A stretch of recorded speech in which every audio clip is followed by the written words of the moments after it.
I found that nothing in life is worthwhile unless you take risks. Nothing. Nelson Mandela said, "There is no passion to be found playing small and settling for a life that's less than the one you're capable of living." Now, I'm sure in your experiences in school and applying to college and picking your major and deciding what you want to do with life, I'm sure people have told you to make sure you have something to fall back on. Make sure you got something to fall back on, honey. But I never understood that concept, having something to fall back on. If I'm going to fall, I don't want to fall back on anything except my faith. I want to fall forward.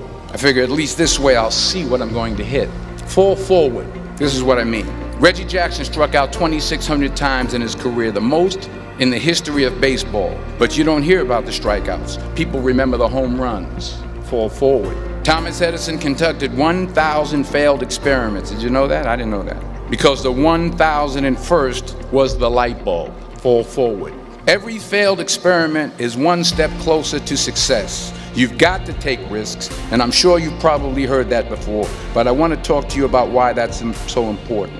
I got 3 reasons, and you can pick up your iPhones. First, you will fail at some point in your life. Accept it. You will lose. You will embarrass yourself. You will suck at something. There's no doubt about it. And I know that's probably not a traditional message for a graduation ceremony, but hey, I'm telling you, embrace it, because it's inevitable, and I should know. In the acting business, you fail all the time. Early on in my career, I auditioned for a part in a Broadway musical. Perfect role for me, I thought, except for the fact that I can't sing. I didn't quit. I didn't fall back.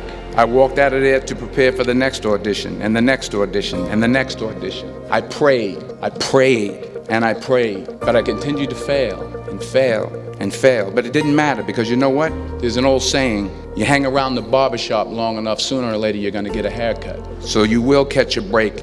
Do you have the guts to fail? Here's my second point about failure. If you don't fail, you're not even trying.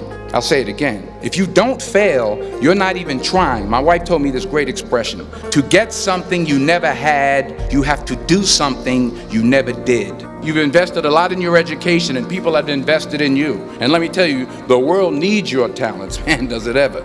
The world needs a lot, and we need it from you. We really do. We need it from you young people. I mean, I'm not speaking for the rest of us up here, but I know I'm getting a little grayer.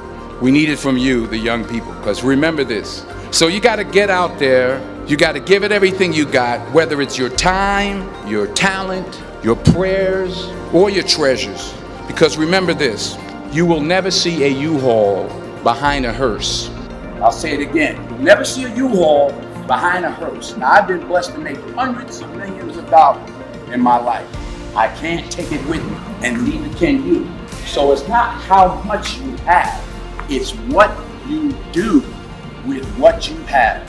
What are you going to do with what you have? I'm not talking about how much you have. Some of you are business majors, some of you are theologians, nurses, sociologists. Some of you have money, some of you have patience, some of you have kindness, some of you have love, some of you have the gift of long suffering. Whatever it is, whatever your gift is, what are you going to do with what you have?